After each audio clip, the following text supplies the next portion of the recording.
जैसे आप मंदिर में कोई उत्सव होता है या आप कहीं अच्छे मंदिर जहाँ ज्यादा भीड़ रहती है वहां जाओ, तो वहां 2-3 गेट रहते हैं भगवान के। एक तो हजारों किलोमीटर की लाइन में घूमते घूमते घूमते घूमते आप आओगे, दर्शन करोगे, वो भक्तों के लिए। वो किनके लिए है? भक्तों के लिए। जो पैसे लेके दर्शन करते हैं उनके लिए थोड़ा सा घुमाव कम होता है। फिर एक और मंत्री संतरी नेता आते हैं तो उनके लिए एक रास्ता अलग होता है। वो सीधा आएंगे, सीधा जाएंगे, सीधे दर्शन करके बाद एक गर्भगृह तक जाने का पुजारियों के लिए अलग होता है। हाँ? तो जो वीआईपी होते हैं नेता, उनका सीधा रास्ता होता है। हाँ? पैसे देकर जाता है वो बेचारा घूम के जाता है, थोड़ा कम घूमता है। तो 12 महीनों में जाते हैं वो सब भगवान के भक्त जाते हैं, घूम घुमा के बेचारे। 12 महीनों में जो जाते हैं वो कौन है? भगवान के भक्तों में आते हैं। और ये वीआईपी लोगों में आते हैं, ये अधिक मास में जाने वाले, जिनको लेने के लिए भगवान ने पूरा प्रोग्राम ही अलग सेट कर दिया। महीना अलग बना दिया, दिन अलग बनाए, तिथि अलग बनाई है, सब कुछ अलग बना करके, यहाँ तक कि अवतार भी अलग से लेकर के आना पड़ा। विचित्र अवतार लिया प्रभु ने। ये वो अलग जो भक्त होते हैं उनके लिए भगवान ने सब प्रोग्राम बनाया है। भगवान ने कहा वरदान कोई क्या वरदान मांगे? न दिन में मरूं न रात में मरूं, देख न दिन है न ही रात है, संध्या काल के समय तेरा मत कर रहा हूँ। तूने कहा मैं घर के अंदर मरूं न बाहर मरूं, तुझे मैं दहलीज पर लेकर के बैठा हूँ। तूने कहा न अस्त्र से मरूं न शस्त्र से मरूं, ना तो मेरे पास अस्त्र है और ना ही शस्त्र है, अपने नाखूनों के द्वारा तेरा वध कर रहा। तूने कहा न नर से मरूं न पशु से मरूं, मुझे गौर से देख, ना तो मैं नर हूँ और ना ही पशु हूँ, मैं नरसिंह हूँ। तूने वरदान में कहा कि 12 महीनों में मेरा वध न हो, तो ये 13वां महीना अधिक मास पुरुषोत्तम मास मैंने तेरे लिए ही बनाया है। तूने ब्रह्मा से वरदान में कहा कि महाराज 12 महीनों में वध न हो, आपकी सृष्टि में किसी के द्वारा मेरा वध न हो, तो मुझे गौर से देख, ब्रह्मा ने मुझे नहीं बनाया है, अपितु मैंने ब्रह्मा को बनाया है। सारे वचन याद दिलाए हैं प्रभु ने। और नरसिंहनाथ ने हिरण्यकश्यप के पेट को फाड़ा और उसकी अकड़ियां निकाल के गले में धारण कर ली। बोलो दुष्ट निकंदन भगवान की जय। ऐसी अलौकिक कथा का यहाँ निरूपण है। प्रहलाद जी महाराज पधारे हैं भगवान के समक्ष, भगवान का क्रोध शांत हुआ है। ऐसी कथा का निरूपण यहाँ से 8वें स्कंद है। ये कथा का वर्णन करते हैं कि एक प्रसंग वर्णन कर रहे हैं सुखदेव बाबा राजा परीक्षितों के राजा। 8वें स्कंद की कथा में वर्णन कर रहे हैं कि एक गज है, बड़ा बलवान है, सैकड़ों पत्नियां हैं, हजारों बच्चे हैं। भूख प्यास से व्याकुल हो गया, सूर्य को आकाश मार्ग में किया, ठंडी ठंडी लहर आई, उसके सहारे सहारे पहुंचा, तालाब में जाकर के जलपान किया है। लेकिन जलपान करने के पश्चात जल क्रीड़ा करने लगा, जल में उथल पुथल मच गई, वहां पर एक ग्राम रहता था।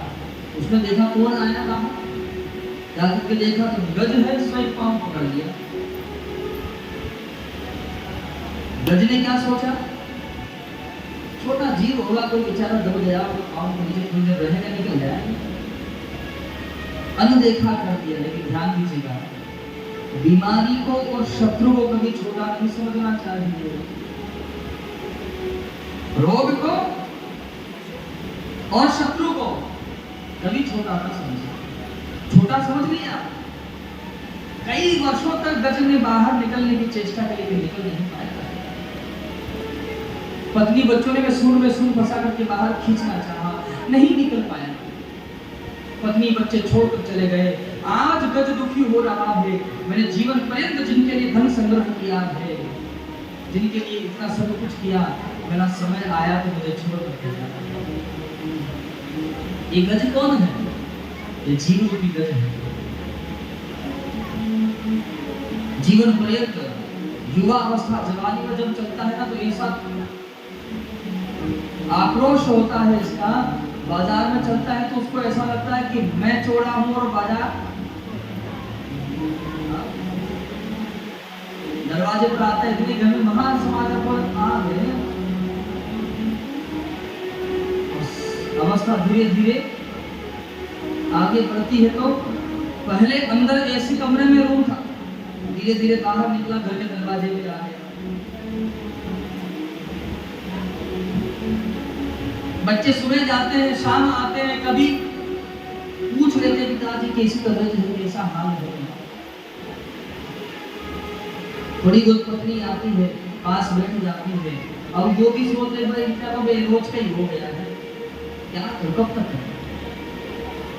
और जब वो अकेला रह जाता है उस दुख में, तब सोचता है जीवन पर्यंत मैंने कभी भगवान का स्मरण नहीं किया, जिनके लिए आज किया है उसमें आराम से वो मेरी ये स्थिति है। जब वो भगवान को याद करता है, लेकिन तब तक बहुत देर हो चुकी होती है। दिल भर सूंद रही जब बाहर, तब हरि नाम पुकारा। उस ग्राह ने गज को अपनी ओर खींचा, जब कोई सहारा नहीं दे पाया, उस सूंड में कहीं से कमल पुष्प फंस गया, उसे उठाकर कहा हे नाम, और कहा इतने तो भगवान हरि अवतार लेकर के पधारते हैं। बोल श्री हरि भगवान की जय हो। भगवान ने गज ग्राह का उद्धार किया,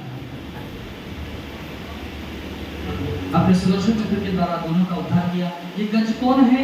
इंद्रद्युम्न नाम के राजा हैं, जो गज रूप में गज के वेश में पधारे हैं। इनको श्राप लगा था अगस्त ऋषि का। और ये ग्राह कौन है? तो बोले गुहु नाम के गंधर्व हैं ये, जिनको शोभनी ऋषि का श्राप लगा, जिस कारण यहाँ ये ग्राह बनकर के आए थे। ऐसी कथा में यहाँ उल्लेख है। यहाँ से आगे वर्णन करते हैं कि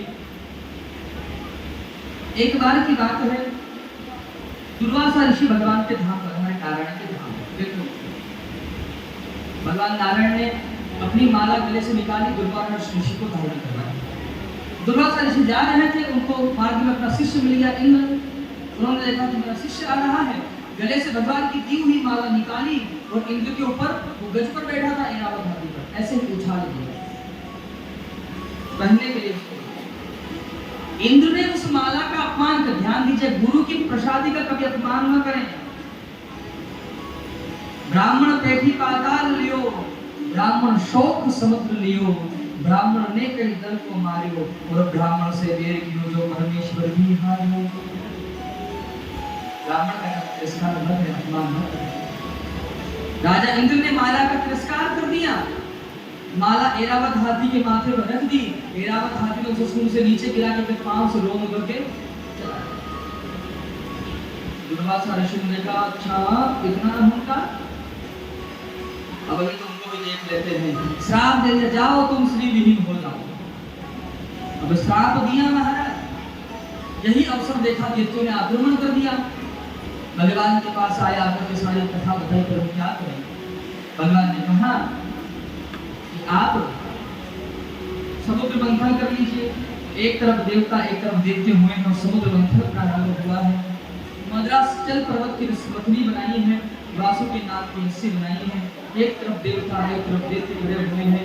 मंथन प्रारंभ हो गया है और जैसे ही मंथन प्रारंभ हुआ तो वर्णन कर रहे हैं मद्रासचल पर्वत डूबने लगा। भगवान से प्रार्थना करी तो भगवान कच्छप अवतार लेकर के पधारे हैं। बोल श्री कच्छप भगवान की जय हो। कच्छप अवतार हुआ है प्रभु का, वो पर्वत को अपनी पीठ पर धारण किए हैं और मंथन प्रारंभ हुआ। सबसे पहले काल को विष निकला है। भगवान महादेव के पास में जाकर के बोले प्रभु प्रसाद है। मान पान ते विष पियो तो शंभु भये जगदीश, और बिना मान अमृत पियो तो राहु कटायो शीस। भगवान महादेव ने उसे ग्रहण किया है और अपने कंठ में ही जिसको रोक दिए हैं, जब से इनका नाम होता है बोल श्री नीलकंठेश्वर महादेव भगवान जय हो। आगे ध्रुव का प्रादुर्भाव होता है, मंद वर्षा का प्रादुर्भाव हुआ, चिंतामणि घोड़ा निकला जो राजा बलि लेते हैं, ऐरावत हाथी निकला जो राजा इंद्र लेते हैं, कौस्तुभव्रत निकला जो भगवान नारायण के गले में सुशोभित हुआ है, वारुणी का प्रादुर्भाव हुआ जो दैत्य लोग उसे ग्रहण करते हैं, कल्पवृक्ष का प्रादुर्भाव हुआ जो स्वर्ग में रखा गया है, अप्सराओं का प्रादुर्भाव हुआ वो भी स्वर्ग में रखी गई, कामधेनु गैया का प्रादुर्भाव हुआ, ऋषि महात्माओं को गैया प्रदान की गई, माता लक्ष्मी का प्रादुर्भाव हुआ, भगवान नारायण के गले में जिन्होंने वरमाला डाली सुंदर जोड़ी बनी है, बोल लक्ष्मी नारायण भगवान की जय। तदपश्चात एक हाथ में आयुर्वेद एक हाथ में अमृत लेकर के भगवान का प्रादुर्भाव हुआ है, बोल श्री धन्वंतरी भगवान की जय। धन्वंतरी भगवान का प्रादुर्भाव हुआ है। देवताओं ने देखा कि अमृत निकल गया, लेकर कलश भाग गए। 4 जगह उस अमृत कलश को रखे हैं, हरिद्वार, प्रयाग, नासिक और उज्जैन। चारों जगह एक एक बूंद गिर जाने के कारण 12 वर्षों में एक बार महाकुंभ आयोजित होता है और 6 वर्षों में एक बार अर्धकुंभ आयोजित होता है। भगवान मोही रूप धारण किए हैं, देवताओं को मदिरा पान करवाए हैं और देवताओं को अमृत पान करवाए हैं। देवासुर संग्राम हुआ है, देवताओं की हार हुई है, लेकिन देवताओं के आचार्य जी हैं, गुरु हैं, श्री शुक्राचार्य जी महाराज, उन्होंने अपने शिष्य बलि को पुनर्जीवित कर दिया है और नियम बताया, तुम गौ सेवा करना आरंभ करो, तुम संत सेवा करना प्रारंभ करो, तुम गुरु सेवा करना प्रारंभ करो। जैसे ही बलि ने नियम धारण किया तो त्रिलोकी के राजा बन गए।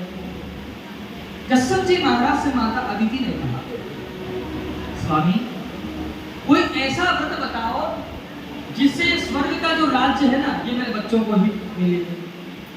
कश्यप जी ने कहा, देवी स्वर्ग के राजा देवता हो या दैत्य हमको क्या लेना देना है, दोनों हमारी ही संतान है। लेकिन माता ने बार बार कहा, तब कश्यप जी महाराज ने प्रयोगव्रत बताया है। फाल्गुन के शुक्ल पक्ष में ये व्रत किया जाता है, प्रतिपदा से लेकर के त्रयोदशी तक इस व्रत को किया जाता है, जिसमें एक समय भोजन करना है, दूध पी करके व्रत करना है, सत्य का भाषण करना है, भगवान का जितना हो सके उतना चिंतन करे। और इस व्रत को जैसे ही माता ने धारण किया तो भगवान का एक अवतार होता है। बोल श्री वामन भगवान की जय।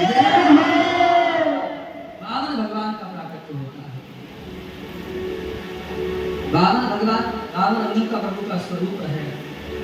छोटे छोटे भगवान का भगवान की गाल है, छोटे छोटे हाथ हैं, छोटे छोटे पांव, छोटा सा मुख है, छोटे छोटे नयन हैं, प्रभु के झुंडा जैसे केस हैं, प्रभु के मोती जैसे प्रभु के दांत हैं। बड़ा सुंदर प्रभु की छवि है। भगवान का जनेऊ संस्कार हुआ। जनेऊ संस्कार के पश्चात भगवान ने कहा गुरु जी से, गुरु जी बताओ क्या चाहिए। तो गुरु जी ने तुरंत कह दिया, अगर देना चाहते हो तो त्रिलोकी का राज्य ला करके हमको दे दो। भगवान विचार कर रहे कि मांगो उससे जो दे, कैसे मांगो उससे जो दे खुशी से। जो हंस करके दे रहा है उससे मांगने में तो फायदा ही है, तो रो रो के दे रहा है तो उससे क्या लेगा। एक बार की बात है कि मेरे जैसे पंडित जी थे बेचारे, हमारे जैसे रहे हम लोग दिन के जैसे रहे। अब हमारे जैसे पंडित जी थे बेचारे, वो आए आकर के गाँव में बोला कि भाई देखो आपका मंदिर है और आप कहो तो कथा सुना दे। अब राम जी मंदिर कौन सा था? हनुमान जी का मंदिर था। बहुत ध्यान से सुनिएगा, किनका मंदिर था? हनुमान जी का मंदिर था। बोले हनुमान जी का मंदिर है और हमारा मन है कि राम कथा सुनाए। गांव के लोगों ने 2-4 दिन महाराज काम का टाइम नहीं दिया, कथा लेके बैठे। काम तो उनको है नहीं, हमको तो बहुत काम है। बूढ़ी बूढ़ी माताएं बेचारे तो घर में काम है नहीं, गंगा का सहारा ले, लेकिन मंदिर आने में बेचारे बहुत टाइम तक मंदिर में बैठे, घर का काम है। उन्होंने कहा हाँ पंडित जी कहो कथा नहीं हम सुनेंगे। 2-4 माताओं ने कहा पंडित जी मेरे जैसे में पहले कथा दे, मेरे जैसे में बेचारे। पंडित जी ने कहा ठीक है। अब कथा प्रारंभ हुई, रहने की व्यवस्था वही जिस आप के यहाँ कमरा ऐसे कमरा मिल गया पंडित जी को। अब जो माता कथा सुनने आती 2 रोटी याद कर, 2 रोटी तो दो रोटी सुबह, दो रोटी शाम को चाहिए, जो आवे सो टिफिन लेके आ जा पंडित जी को, तो बढ़िया आनंद हो रहा है। अब महाराज एक दिन हो गया, अब बूढ़ी बूढ़ी माता जी रहता कुछ नहीं है, लेकिन पल्लू में गांठ लगा के जरूर रखती है। अब रखती हो कि नहीं रखती हो? पंडित जी हमारे कुछ नहीं बोलते। अरे मैं चलवाऊंगा नहीं यहाँ पे, बहुत अच्छी बात है, ऐसा रखवा लेती है उनसे। अब वो पल्लू में बांध करके रखती है, 1 2 10 पैसे, पुराने जमाने का समय था, तो 10 पैसे 2 आने 3 आने ऐसे चलते थे, उसमें 25 पैसे का जमाना था।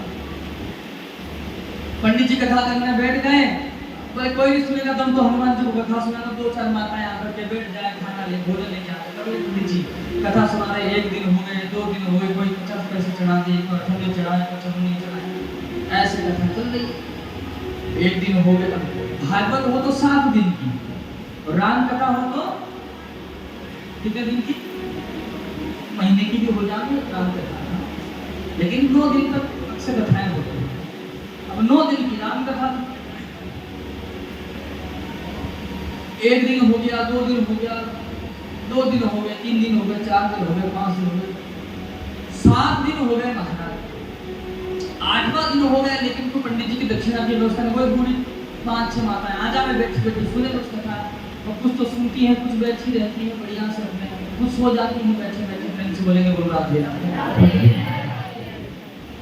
अब 8वां दिन हो गया, रात्रि का समय, एक सेठ जी थे गांव के, वो विदेश जा रहे थे कारोबार के लिए, तो जैसे अपने ये मंदिर के पास से रास्ता है ना, ऐसे पीछे घूमकर, अरे हाँ तो कर दो, हाँ ना कुछ नहीं कहते बता, ऐसे ही वहां पर भी रास्ता था।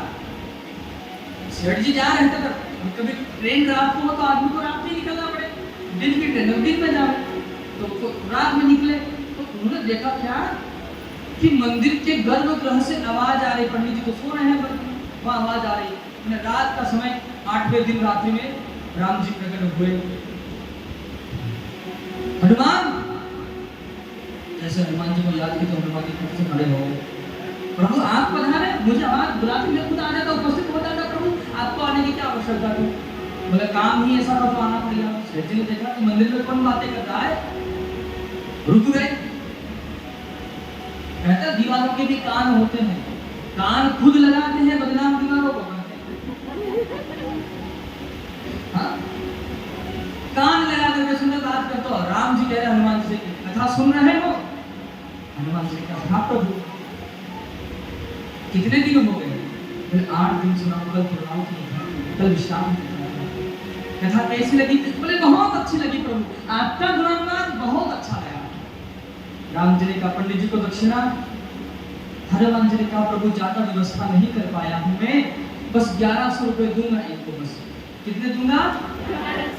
वो जमाना पैसे 2 पैसे आने दो आने चला, तो उसमें 1100 रुपए।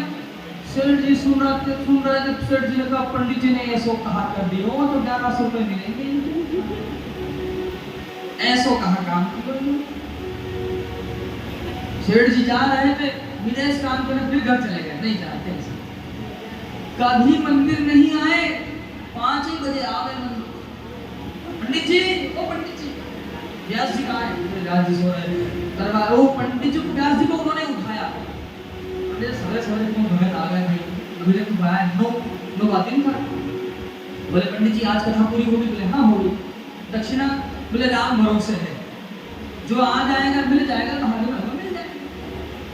बोले अच्छा। पंडित जी एक काम करो, 500 रुपए में आपका और मेरा प्रोग्राम, जो आपकी दक्षिणा आएगी वो सब मेरी, और आप मुझे कितने रुपए देंगे? मैं आपको देता हूँ 500 रुपए, और जो कुछ आएगा वो आपका और हमारा।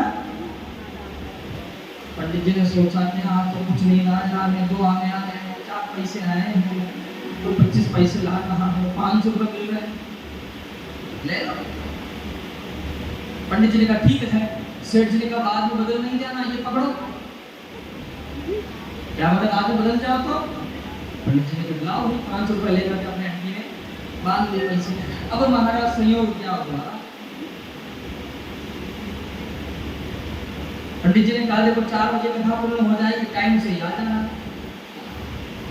सेठ जी भी 12 बजे कथा का टाइम था, 12 बजे आके 11:30 बजे आके बैठ गए। एक तो सही कौन चढ़ाएगा 1100 रुपये, ऐसा कौन है ऐसा। अब भाई सेठ जी बैठ गए, कथा प्रारंभ हुई, कथा विश्राम हो गई, 4 बज गए, 4:30 बज गए। पंडित जी ने सबसे कहा भाई आओ पूजन कर दो। कोई 10 पैसे चढ़ाए, कोई 50 पैसे चढ़ा दे, कोई 1 रुपया चढ़ा दे, कोई 2 रुपया चढ़ा, धीरे धीरे करके 100 रुपये इकट्ठे हो गए। कितने? पंडित जी ने कहा भाई अपने पैसे उठा लो, हम अपनी पोथी बांध के जा रहे हैं अपने घर को। सेठ जी का थोड़ी देर रुको, थोड़ी देर रुको, थोड़ी देर रुको करते करते 6 बजा दिए। पंडित जी को आया गुस्सा, अरे तुम्हारे चक्कर में बैठे रहेंगे क्या। उठाए पैसे, सेठ जी को दिए, अपनी भागवत की पोथी राम कथा बांधी और जाने लगे। सेठ जी को आया गुस्सा, दुनिया के लोग झूठ बोले तो चलता है, भगवान झूठ बोलते हैं। क्या बोले थे भगवान? 1100 रुपये और आए कितने? अब जिसके 500 का नुकसान हो गया सुबह सुबह, उसको गुस्सा कितना आएगा। सेठ जी ने वो 100 रुपये भी उठा के पंडित जी को दे दिए, ये भी तुम ही पकड़ो, हमको नहीं चाहिए। अब पंडित जी को कितने हो गए? अब कितने और चाहिए? कितना चाहिए? नहीं, मेरी घड़ी थोड़ी कमजोर है। कितने चाहिए? पंडित जी ने अब करीने भगत सीधे मंदिर के अंदर गए और जाके हनुमान जी की मूर्ति को जोर लात मारी। झूठ बोलते हो? जोर लात मारी, महाराज को पांव तो हनुमान जी से चिपक गया। सेठ जी महाराज का ब्लड प्रेशर हाई हो गया। अरे ये काम है, खूब छुड़ावे तो छूटे नहीं, घबरा घबरा गए, पसीना पसीना हो गए सेठ जी, लेकिन पांव नहीं छूटे। राम जी आ गए। राम जी ने कहा हनुमान क्या व्यवस्था है पंडित जी की दक्षिणा की। हनुमान जी ने कहा प्रभु 600 रुपए तो दे दिए हैं और 500 रुपए के चक्कर में पांव गिरवी रखा है।